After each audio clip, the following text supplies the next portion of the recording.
Good morning sir and good morning to everyone. देखिए, इन्फोसिस का जिक्र अभी आशीष ने किया, उस पर भी ब्रोकरेज रिपोर्ट आई है, खबर तो समझी ही हमने, लेकिन सिटी न्यूट्रल है।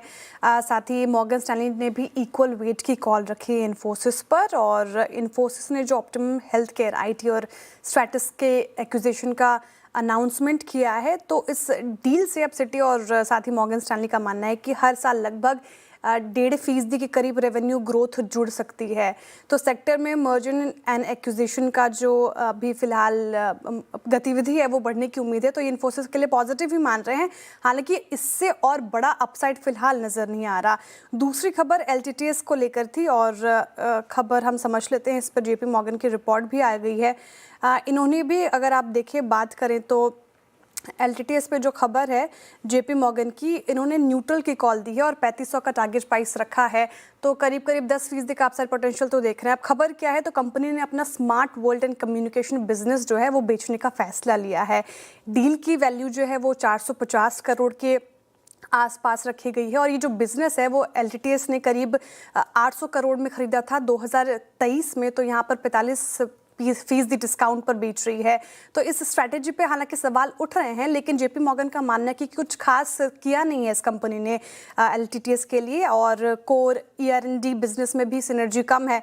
तो JP मॉर्गन के मुताबिक ये जो एग्जिट है काफ़ी अच्छी है और सही फैसला किया गया है। पॉजिटिव ये होगा कि रेवेन्यू वोलेटिलिटी जो है वो कम हो जाएगी, सीजनैलिटी हट जाएगी इससे, और मार्जिन भी इंप्रूव होंगे। 70 बेसिस पॉइंट के मार्जिन बूस्ट होने की उम्मीद है। साथ ही कंसर्न्स वही है कि 45% डिस्काउंट लॉस बुक कर रही है LTTS, लेकिन फिर भी ये एग्जिट एक बेटर स्ट्रैटेजी मानी जाएगी। ओके, चलिए। इसकी रिपोर्ट आई है कैपिटल गुड्स पर, और स्पेस में स्टॉक स्पेसिफिक होने की बात कही गई है। जैसे कि LNT पे थोड़ा रिस्क दिख रहा है। जेफरीज का मानना है कि मिडिल ईस्ट में 1 महीने काम रुकता है, तो जो LNT है उसके एनुअल EPS पर 6 से 8% का असर पड़ सकता है। लेकिन पारथिम इस पूरे स्पेस में अच्छा कर रही है, और पिछले दिनों भी हमने ब्रोकरेज रिपोर्ट जो डिस्कस की थी उसमें यही आया था। तो NTPC, JSW एनर्जी जैसे स्टॉक्स आगे अच्छा कर सकते हैं, क्योंकि power demand revival plus execution इन दोनों कंपनियों की अच्छी है, तो अपसाइड दिख रहा है। इसके अलावा अगर आप बात करें एनर्जी इक्विपमेंट प्लेस की, तो यहाँ पर सीमेंस एनर्जी और हिताची एनर्जी को आप रेडार पर रखें, क्योंकि यहाँ पे मार्जिन एक्सपेंशन वो तेजी से बढ़ रहा है, तो ग्रोथ को सपोर्ट करेगी कहीं ना कहीं। कमिंस पर भी काफ़ी पॉजिटिव है। जेफरीज 21% का EPS केगर देख रहे हो फाइनेंशियल ईयर 25 और 28 में, और 30% का रिटर्न ऑन इक्विटी भी उन्होंने कहा है। डिफेंस में पिक्स है उनकी BEL, प्रिफर कोर होल्डिंग है इनकी, और साथ ही हैल को भी वो पसंद कर रहे हैं इस पूरे स्पेस में। और केबल में जेफरीज ने कहा है कि KEI इंडस्ट्रीज काफ़ी अच्छा लग रहा है, मल्टीपल एंड मार्केट्स एक्सपोजर है जो कि इसको मजबूत बनाता है। तो कैपिटल गुड्स में मिक्स सिग्नल है, सिर्फ LNT पे थोड़ा रिस्क नजर आ रहा है। सीमेंट पर HSBC ने कुछ काउंटर्स पर रिपोर्ट इनिशिएट की है। नुवोको विस्तास यहाँ पर रिपोर्ट इनिशिएट की है, बाई की कॉल के साथ 420 का टारगेट प्राइस रख दिया है, और JK सीमेंट पर भी रिपोर्ट इनिशिएट की है, यहाँ पे होल्ड की कॉल आ गई है, 5740 का टारगेट प्राइस। वहीं एग्जिस्टिंग पिक्स जो थी उनकी अल्ट्राटेक, डालमिया, अंबुजा सभी पॉजिटिव है, खरीदारी कराए, और टारगेट प्राइस भी ठीक ठाक है। इंडस्ट्री आउटलुक अगर आप बात करें तो कैपेसिटी एडिशंस फिनेंशियल 27 में पीक पर होगी। इसके अलावा 28 में डिमांड सप्लाई डायनेमिक्स सपोर्टिव होंगे, ऐसा मानना है HSBC का। और प्राइसिंग ट्रेंड अगर आप देखें तो अब लग रहा है कि अप्रैल मई में प्राइस हाइक करेगी कंपनियां, ताकि एनर्जी कॉस्ट का पूरा असर पास कर सके। तो ये चीज़ें हैं फिलहाल। तो सीमेंट पर ये stock specific moves. Rating upgrade है सर, और CLSA ने चोला पर जो रेटिंग अपग्रेड की है वो होल्ड से आउट परफॉर्म की कॉल दे दी है।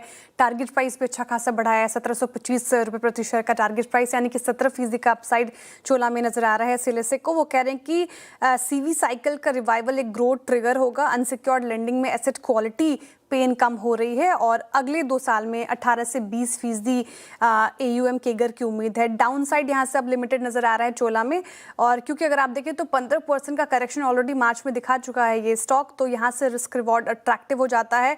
बेयर केस में भी अगर आप देखें तो AUM ग्रोथ जो है वो 15% से नीचे नहीं जाएगी। डीजल फैक्टर एक बड़ा फैक्टर है, डीजल प्राइस अभी स्टेबल है, नियर टर्म में हाइक की उम्मीद है। अभी चर्चा भी हो रही थी, देखते हैं अब यहाँ पर क्या खबरें निकल कर सामने आती है, लेकिन सीवियर डिमांड के लिए पॉजिटिव हो सकता है। अब LIC हाउसिंग फाइनेंस यहाँ पर भी रेटिंग अपग्रेड है, होल्ड से बाई की कॉल दे दी है। टारगेट प्राइस यहाँ पे भी बढ़ाया है, 570 का टारगेट प्राइस पहले था, उसको बढ़ाकर 610 का कर दिया, यानी कि यहाँ पर 22% का अपसाइड पोटेंशियल नजर आ रहा है HSBC को। की ट्रिगर्स हैं कि इंटरेस्ट रेट फर्म है, फास्टर लोन डिसबर्समेंट्स और बॉन्ड यील्ड सॉफ्ट रहने का और री-रेटिंग पोटेंशियल ज़्यादा नज़र आ रहा है, इसलिए अर्निंग्स अपग्रेड भी की है फाइनेंशियल ईयर 26 और 28 के लिए 3 से 4% ईपीएस एस्टीमेट बढ़ाया गया है। वैल्यूएशन भी काफ़ी कंफर्ट नज़र आ रहा है। 5 साल के एवरेज से अगर आप देखें तो 38% डिस्काउंट पर फिलहाल LIC हाउसिंग फाइनेंस नज़र आ रहा है, तो रिस्क रिवॉर्ड भी काफ़ी अट्रैक्टिव है, ये रडार पे रख सकते हैं। ओके, चलिए यहाँ पर जो रिपोर्ट आई है HSBC की ही रिपोर्ट आ गई है इनफैक्ट, और जो इंडिया स्ट्रैटेजी है उसको कैसे हम देखें उस पर ये रिपोर्ट है, और कुछ पिक्स भी बताए हैं डिफेंस में।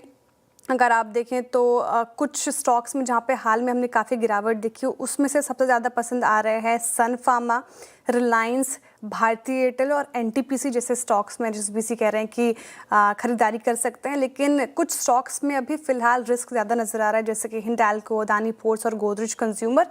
लेकिन लॉन्ग टर्म स्ट्रक्चरल विनर्स जो ट्रेंड बताता है वो अपोलो हॉस्पिटल, ICICI बैंक और SBI पर भरोसा ज़्यादा जताया गया है, क्योंकि अगर आप देखें तो क्रूड में 20% तेजी आती है, जो ट्रेंड ये बताता है कि अर्निंग्स पर करीब 1.5% का तब असर पड़ता है, और सप्लाई ड्रिवन ऑयल स्पाइक से इंडेक्स में भी गिरावट देखने को मिलती है, जो कि हमें मिल रही है। तो ट्रेंड के मुताबिक ही अभी तक फिलहाल बाजार चला है। तो अच्छी बात यह है कि मार्च 2026 क्वार्टर पर इम्पैक्ट जो है वो इन्वेंट्री बफर्स की वजह से काफ़ी हद तक मैनेजेबल है, इसलिए कुछ ऐसे काउंटर पे ज़्यादा फोकस रहेगा जहाँ पर थोड़ा भरोसा हमें ट्रेंड में भी दिखा है, हिस्ट्री में भी दिखाती है।